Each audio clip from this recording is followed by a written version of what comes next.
نجمتنا سلافة معمار، سورية الجنسية، شلون على الفاضي؟ مو اليوم لسه عطيتك 10 ليرات؟ مواليد 1976، وهي بنتها ذهب من زوجها السابق المخرج سيف الدين السبيعي. زوجتها حوالي 11 سنة وبعدها تم الانفصال.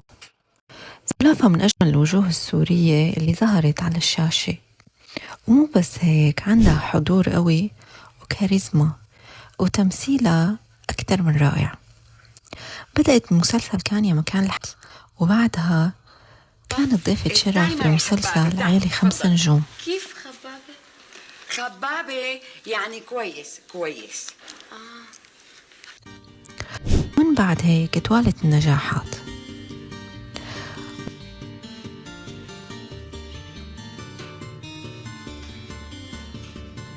قدام عمو منزل احكي لي.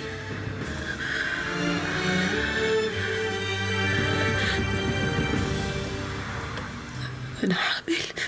وحدة ناطرة تطلع برات الحارة، برات كل هالعيشة، برات منظر حيطان البلوك اللي بيخلي العين تصير خشنة. انت كمان خفت إذا رفضته أخسر كل.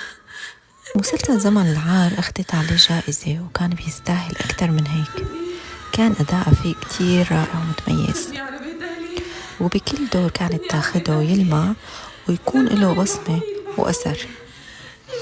وهي أحد مسلسلاتها وأعمالها.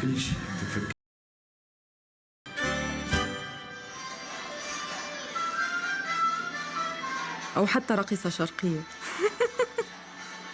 بس طبعا بخجل أقول هذا الحديث،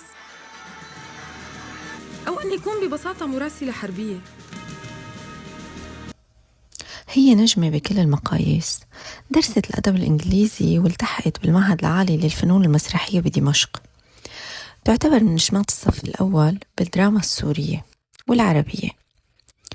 بكل دور أخذته سلاف كانت لامعة ومتميزة، وما كررت حالها لا بالشكل ولا بالأداء. سلافة مجتهدة وبتستحق كل التقدير والحب. مو عرفانة اني بلمسة عين برجع سكر بنت الدباغات. ورجيني كيف بدك تمسح رقبتي. وبننتظر منك المزيد. كنت معكم أنا تبولة، وإذا وصلتوا لهون حطوا لي لايك واشتراك، وسلام.